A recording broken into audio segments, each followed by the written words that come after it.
Então você tem uma CPI que o governo né, tem a maioria, a relatoria de um partido que é o PSD, né, do presidente do Senado, do Kassab, é um partido aliado do governo, de centro e aliado do governo, e com uma relatora que está, né, deitando e rolando. Então, eu acho que para a oposição foi péssima essa CPI.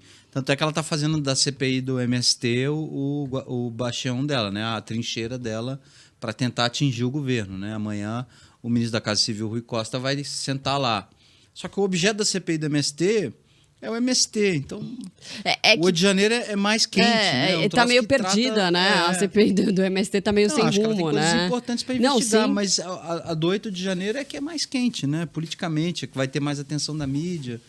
Então, assim, eu acho que nesse ponto tem outras acontecendo, né? Das americanas, tem dos jogos, tem uma série de CPIs acontecendo lá. Então, quando abre muita CPI assim, se não é no momento em que um governo está acuado, como foram aquelas do Lula 1, né, que tinha CPI dos bingos, CPI dos Correios, que era a crise do mensalão, 3, 4 CPIs abertas ao mesmo tempo, investigando fundo de pensão, corrupção na estatal dos Correios, corrupção ligada à lavagem de dinheiro em jogo, e ali o governo ficou acuado e conseguiu sair das cordas.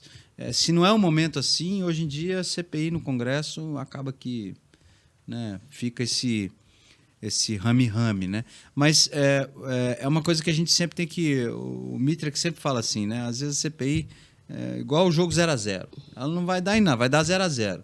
Mas durante o jogo do 0x0 tem lá uma bola na trave, um pênalti que, né, se é discutível ou não, chama o VAR e tal. Que nem se for... Às vezes tem um 0x0 que é maravilhoso, que é incrível, se a gente for lembrar da CPI da Covid, né, Thales, não deu em nada, mas assim, teve um barulho importante, né? Bateu muito no governo. Bateu um muito e importante trouxe para políticos, muitos principalmente fatos, aqueles né? que não são tão conhecidos em âmbito nacional. Né? Então é um palanque importante e gera um desgaste, né? Você citou a CPI da Covid, eu lembro que Bolsonaro era dia sim, ele tinha que estar ali respondendo a questionamentos da CPI da Covid, que vamos lembrar, era transmitida. E eles trouxeram íntegra, fatos novos, importantes. Tem esse detalhe né? importante também, né? Isso, os canais a cabo transmitiam assim.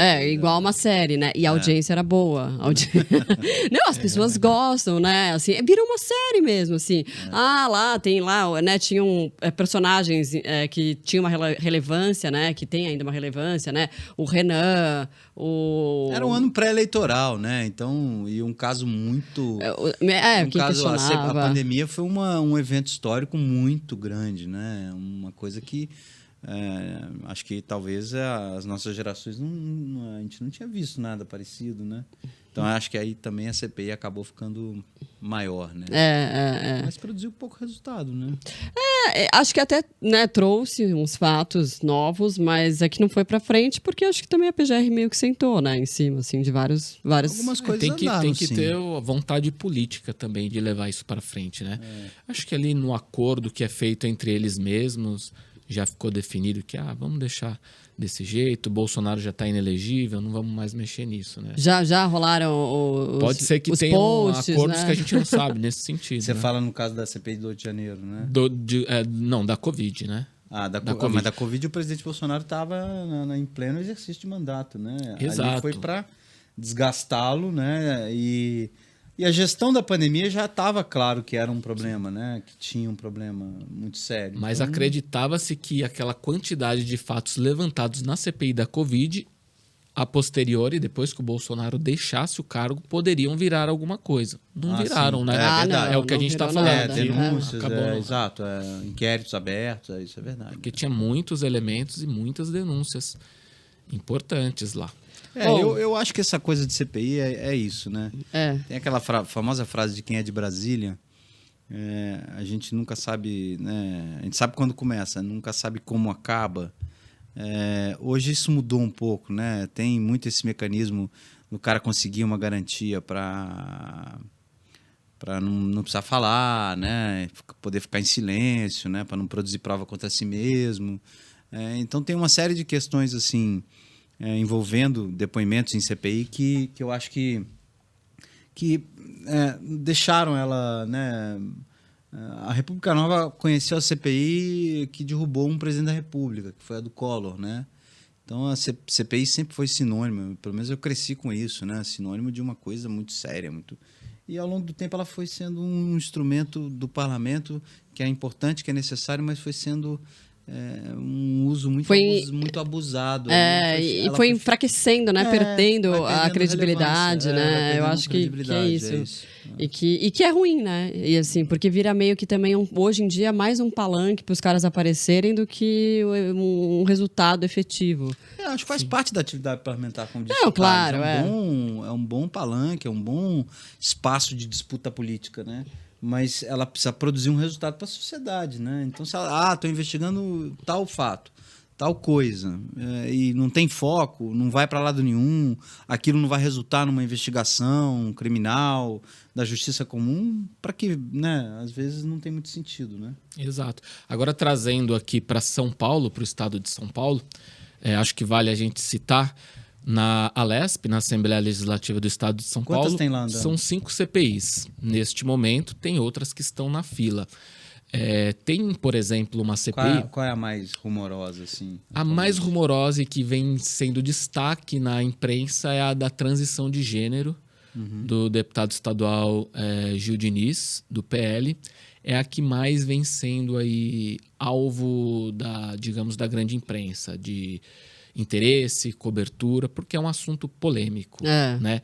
Que, para quem não está a par, o deputado propôs essa CPI para que se investigassem casos de transição de gênero dentro do Hospital das Clínicas da Faculdade de Medicina da Universidade de São Paulo. Então, esse é o caso mais polêmico. Mas investigar o quê? Se é legal, se age dentro da lei, é polêmico. Porque isso é uma decisão de foro muito individual. Exatamente. Né? Eu vou mudar de sexo, né?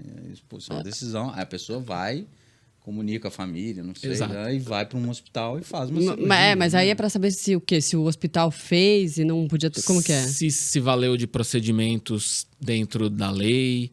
se infringiu algum parâmetro de alguma lei estadual ou federal, mais nesse sentido. E é bem polêmica essa CPI, mas o que eu queria colocar aqui é que existem outras CPIs lá que podem trazer também um resultado positivo para a sociedade. Por exemplo, tem uma CPI que investiga deslizamentos em encostas. Isso é bom, hein? Esse é um problema muito grave, não só do estado de São Paulo, ainda mais com o fenômeno das mudanças climáticas. E é uma CPI que a gente observa que convoca especialistas, autoridades públicas. É a tragédia anunciada do Brasil, né? Exato. Onde chega o verão, chove, a encosta encharca, desce e mata pessoas, normalmente pobres, em comunidades pobres, né? Sim.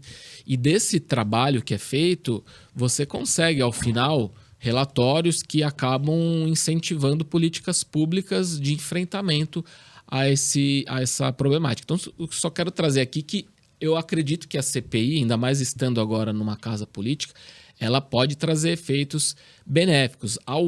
Aos olhos da grande imprensa, talvez fique aquela coisa mais política, de repercussão, o que é certo, o que é errado, direita, esquerda.